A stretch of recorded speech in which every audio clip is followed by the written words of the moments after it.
مش عايز صدوق بتاعي يعني.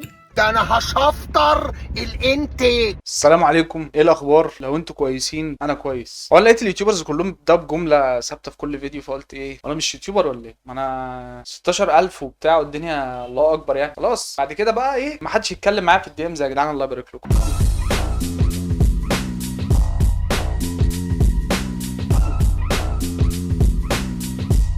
اخر سنه دي كان في برامج كتير فشخ بتتكلم عن الديتس والعلاقات والجواز والحياه ما بعد الجيش. الكلام ده كله كان بره، لغايه اما المصريين عرفوا ان في حاجه بره بتتعمل وبتجيب فيوز. قال لك ايه، احنا نبص ناخد الحاجه بالظبط نعصرها هنا في مصر ونعملها، نعمل بقى منها ايه، قناه كامله بتتكلم عن الموضوع ده بس. فانت يا عيني داخل اليوتيوب تلاقي التايم لاين بتاعك كله برامج ديت فيا جدعان انا طالع ليه بستايل، عامل ستايل احمد عز في ولاد رزق الجزء الاول، البنت حنان كده بقيت مؤدب تاني. انت مش فاهم كل الفيديوهات دي جت منين ولا ايه، بدات منين اصلا ولا حاجه. انت بتبص في التايم لاين كل دي، انا مقدر جهلك الصراحه، لان دي حاجه انت حاجه ما عيبكش فيها يعني. انا قعدت بقى الاسبوع اللي فات كله قلت اقسم بالله انا اجيب بدايه البتاع ده، بدا منين الديتس شو دي ومين اللي عملها في الاول عشان كله يقلده كده. اكيد واحد بكاريزما محمد رمضان مثلا. انا بصراحه وصلت للمكان يعني، وصلت من السايد مان يعني. انا لو كنت كتبت ديت شو عادي كنت زمان وصلت 10 دقايق، بس انا جبتها من ورا بقى من تحت. طبعا السايد مان دول كلهم يعني يوتيوبرز متقاعدين، مع كل اللي هم بيعملوه ان هم بس عايزين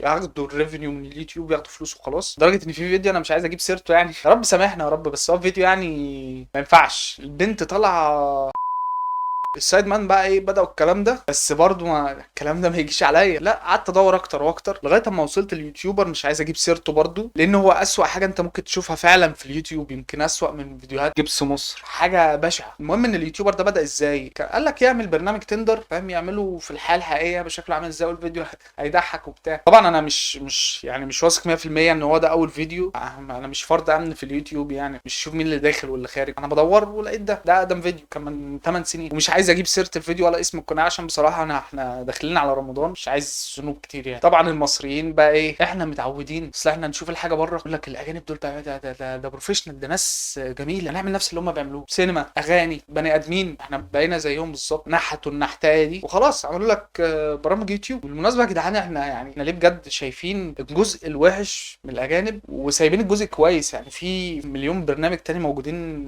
بره مصر جامدين فشخ، احنا ليه ما نجيبهمش ونقلدهم؟ ليه بنروح للحاجه ونشدها نعملها؟ طبعا وصلنا للتحفه الفنيه بلايند ديت شو ايكونيك كلاسيكس. بستنى كل حلقه، انا بحس ان انا بتفرج على البتاع ده، بحس ان انا المفروض اتقبل الشخص، معرفش ازاي بس بحس ان هو لا انت هوموفوبيك، ده غلط. وطبعا بلايند ديت شو ما يخلاش من السؤال، اي ديت شو في الكوكب كله ما يخلاش من السؤال ده، انت برج ايه؟ انا بقى هكون برج ايه؟ انا برج التجاره العالمي يعني.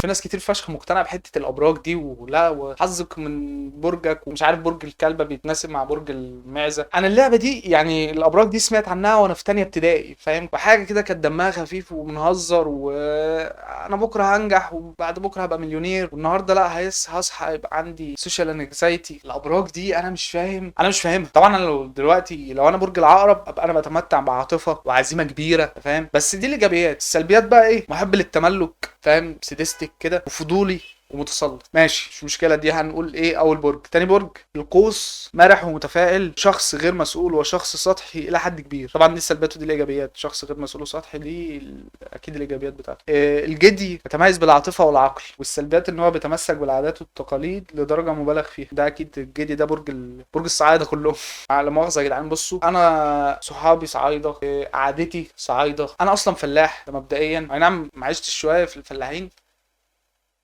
لا عشت، فعادي يعني ان احنا نهزر على مش عارف كفرة هرمز دي عادي يعني، ما فيش اي مشكله. المهم ان انا بجد يعني الابراج دي هل هي يعني حقيقيه يعني، هل الكلام ده فعلا ليه علم بجد والناس مصدقاه وبتاع وفي دراسات علميه اثبتت الابحاث دي؟ مش عارف الصراحه، بس الفكره ان هو لو واحد برج مش عارف ايه وواحد تاني برج مش عارف ايه، ما ممكن الاثنين يكونوا ولاد ملهاش علاقه، او ممكن الاثنين يكونوا ولاد ناس. ما المهم يعني ان البرامج 90% من الاسئله بتكون ايه، انت برج ايه، انت النايت شيفت بتاعك مش نايت شيفت، لا من كتر ما انا فقير مش عارف اقول نايت روتين ولا مش عارف اسمها ايه، انا مش فقير عموما يعني كل 4 ايام دولار.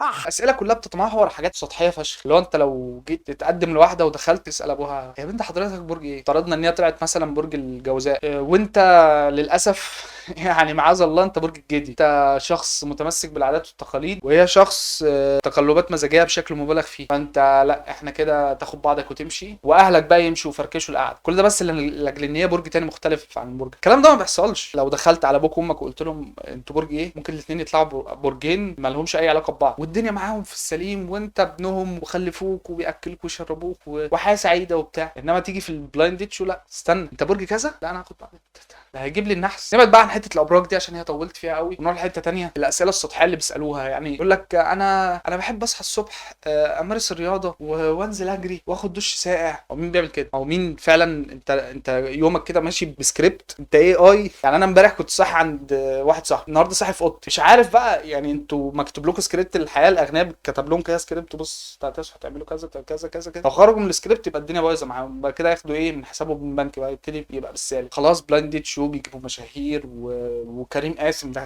يعني كانوا جايبين كريم قاسم اللي هو الممثل بتاع اولاد رزق جايبينه يماركت للفيلم بتاعه في بلايند ديت شو. انتوا متخيلين؟ وفي ناس كتير قوي عماله بتسال انا ازاي اجي بلايند ديت شو. انا اقول لكم الاسبوع ده انا وبنش سيركل عملنا كولابوريشن. لو انتوا رحتوا اتفرجتوا على فيلم حظك اليوم بطولتي انا وهدى المفتي واتصورتوا مع تيكت الفيلم وعملتوا لنا تاج على الانت، محدش مهتم يسمع معاناتك غير لو نجحت، لكن طول ما انت الدنيا بايظه خالص معاه. يا عم هروح لك الفيلم يا عم، قول بس الانستا بي بتاعك وانا هظبط لك الدنيا. انا مش فقير عموما، بس ما تروحش بلايند ديت شو. طبعا سبيد ديت شو ده يعني نراعي ان في بادجت برضه للبرنامج وكل حاجه، ودي مش شركه انتاج، دي هتلاقي شباب بس قاعدين على القهوه قال لك نعمل مشروع وبتاع. الفكره بس في البرنامج ذات نفسه، يعني طريقه تقديم البرنامج مهينه فشخ. انت جالك ايميل انت اكسبت في سبيد ديت شو الحلقه الجايه وهتيجي معانا وبتاع، وانت تيجي بقى ايه تعمل سكريبت في دماغك كده. انت هتقول للبنت ايه؟ انا هقعد اقول لها ان انا بحب اسمع راديو هيد وبحب اسمع اغاني بوب وبتاع، والبنت هتحبني على طول. فتروح بقى تتصدم، فاهم؟ تدخل بس البنت تشوفك من بعيد بس اتكل على الله، هاتوا ذكر غير. لو بنت بقى انت عارف البنات لما بتبقى نازله تجيب عيش تقعد بقى 6 ساعات تلبس وتعمل ميك اب، وهي قاعده بقى تتزين هلبس الفستان دوت، لا مش عارفه هلبس الفستان ده، وتروح تدخل بس يا دوبك تدخل تشوف خلقتها باظ.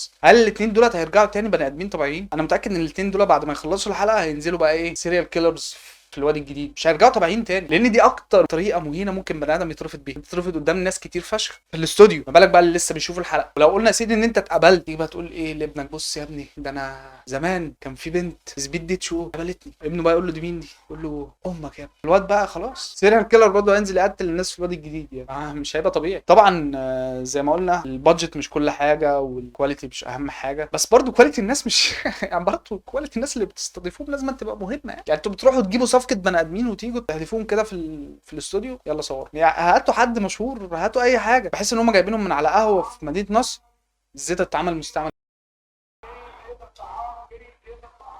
دلمي.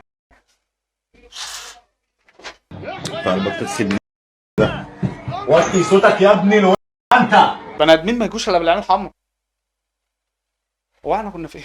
المهم يعني كل اللي فات ده برنامج بيتقدم والدنيا في اللذيذ وبتاع، ما عنديش اي مشكله. اللي بيدخلوا بقى البرنامج يبقوا عايزين يطلعوا في ايديتس ويقعدوا يعملوا سيجما وحركات مش فارق معايا الصراحه. انا اللي فارق معايا بجد اليوتيوبرز اللي بيعملوا رياكت على الفيديوهات دي. بس لو عايز افكار قول لي يعني، معايا نوته كده فيها بتاع 30 40 فكره لفيديو رياكت عادي يعملهم يعني لو عطلان. لكن مش كل فيديو انت بتعمله بلايند ديت شو او سبيد ديت شو. عايزين نعرف بقى ايه مين اللي هيعبط، مين اللي هيغبي لسانه هيتسحب منه ويقول كلام عبيط ونقعد نضحك. دي مش حاجه مضحكه خالص. انا بحس ان هم دافعين لهم فلوس عشان يعملوا فيديو رياكت عليهم. انا بقول لك بقى ايه، الدعايه السلبيه احسن من الدعايه الايجابيه يا جدعان. والله الدعايه السلبيه برضه دافع فيها فلوس يعني، وتلاقي الواد قاعد هو حرفيا كل اللي هو بيعمله ان هو بيشغل الحلقه ويتفرج عليها بس. يعني انا لو صورت اي حد بيتفرج على اليوتيوب ممكن يبقى يوتيوبر عادي. ربنا يكون في عونهم بصراحه يعني، الافكار ما بتجيش بسهوله انت فاهم.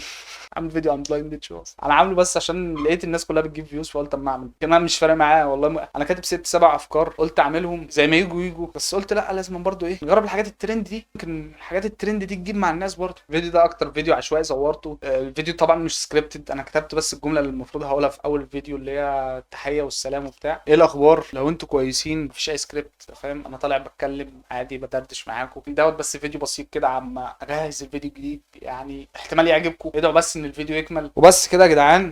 دي الحلقه. انا عارف طبعا الناس اللي هتيجي تقول لي شكلك صعيدي وشكلك فلاح وشكلك راجعي. انا في صعيدي وفلاح وراجعي.